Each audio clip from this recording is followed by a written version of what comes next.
Well, hey everybody, it's Andre from North Texas Ghost Society, and I'm going to do another experiment. So I really do love doing experiments. If you didn't see the Ghost Box experiment, I'll put a link to it right up here. You really need to check it out because to me, it was one of the best ways to either prove or disprove ghost boxes. But today's experiment is going to be about EVPs. EVPs, electronic voice phenomenon, is probably my biggest love when it came to the paranormal, capturing those voices on digital recorder. And what I found very unique was over the years, and it happened a lot at old Lavaca County Jail, or haunted Lavaca County Jail down in Hallettsville, but I was using an inexpensive action camera, and for some reason those inexpensive action cameras, they pick up EVPs really, really well, and I'll give you some examples now.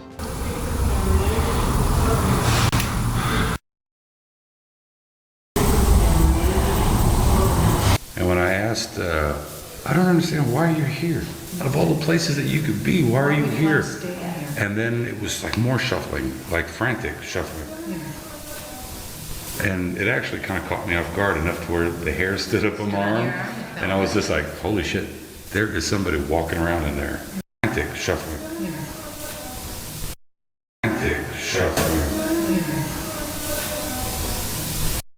Frantic shuffling.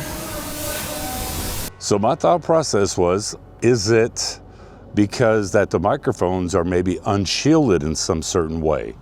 So what I did was got a microphone from an inexpensive action camera, wired it up to a quarter 20, going to stick it into the Tascam, record it in a WAV file, and I'm also going to put the Panasonic DR-60 next to it. I'm going to ask some questions and just see what kind of responses that we get. And then I'm also going to put an action camera right by these two other recorders. Now, keep in mind, it's not an inexpensive action camera. It's a little bit more expensive. It's the DJI Action 5 Pro. But I want to see, will its microphone pick up anything? And then I'll follow it up with another experiment using the exact inexpensive action cameras that I used before, because I'm trying to figure out, is the EVP, is it because that these microphones are unshielded? Or, you know, I flip-flop about that. Is it an EMF burst? Because I don't think that EVPs have anything to do with sound waves traveling through the air. I think it's another form. Well, I'll get into that later, but anyway, let's start this off. Okay, I've got the Tascam with the unshielded microphone. Just gonna lay it right here. Got the DR-60. We'll turn this guy on. And we'll tilt it down so it has those recorders in sight. And let's turn on the Tascam.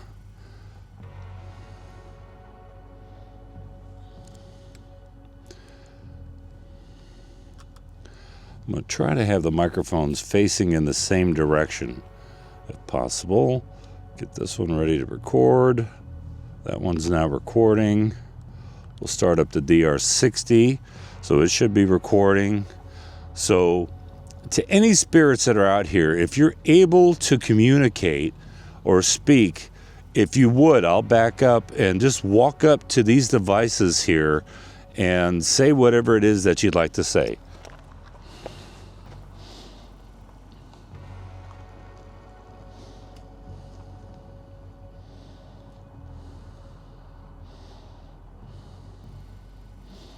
So while those are recording, I'm just going to walk around the cemetery a little bit, because I do like it out here. Like I said, I've been out here many, many times. Very, very pretty cemetery.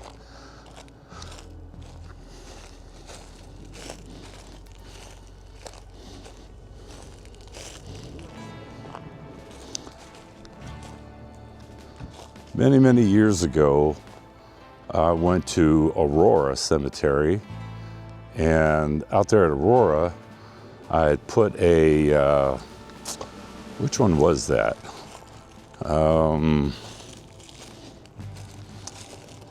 Anyway, it was a digital recorder. I put it down by a gravestone, and we were investigating another part of the cemetery.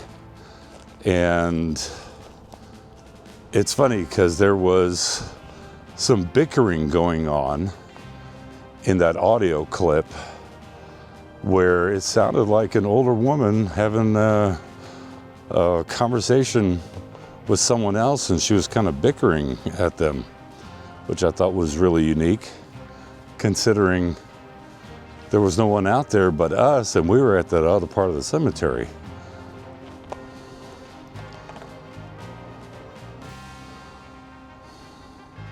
Now keep in mind that the DR-60 only records sound when it hears something. So I don't know if you can tell.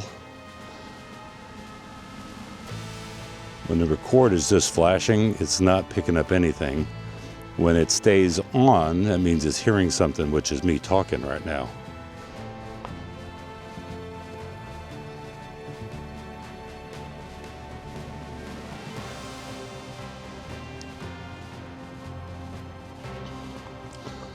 So are there any spirits out here that would like to just say hello?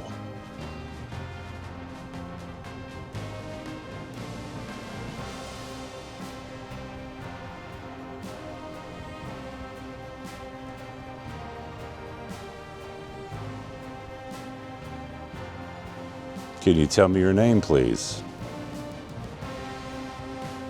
Wonder if anything got picked up when I walked away. So anyway, I'm going to stop the DR-60 now.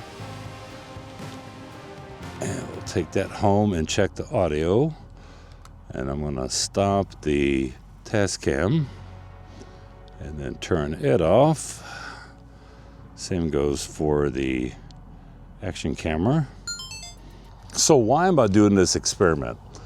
Well, it's because, you know, there was a few people that years ago that said the only valid EVPs that are captured are by dynamic microphones.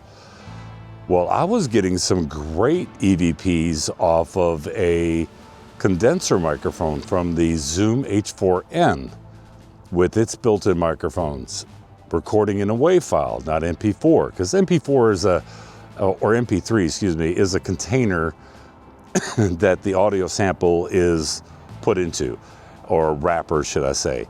And MP3 has the propensity to have some artifacts in with it, where a WAV file is more of a raw audio file. It's not compressed the way that MP3 is. But I don't think it's sound waves, because first off, many of the times we don't hear it with our ears, so it's not sound waves penetrating through the air that the microphones are picking up. I think it's an EMF burst. And part 2 of this experiment is I'll be using a device that has a, it's kind of like a ribbon microphone. So it will be able to sense fluctuations in air pressure and record that as well. And then I'll do another experiment, like I said, follow up with the cheap action cameras and their unshielded built-in microphones to see, do they pick up and why do they pick up? And then I'll show you another piece of equipment in part 2 of this to show that you can actually broadcast EMF, and another EMF microphone will be able to pick it up and pick up the audio sound that is being transmitted. I know I'm getting a little ahead of myself here, but trust me on this one. So that will either be able to prove or disprove that EMF has something to do with the voices that we pick up on audio recorders or on our cameras when we're out investigating. So yeah, stay tuned to that. And as always, remember, keep it spooky.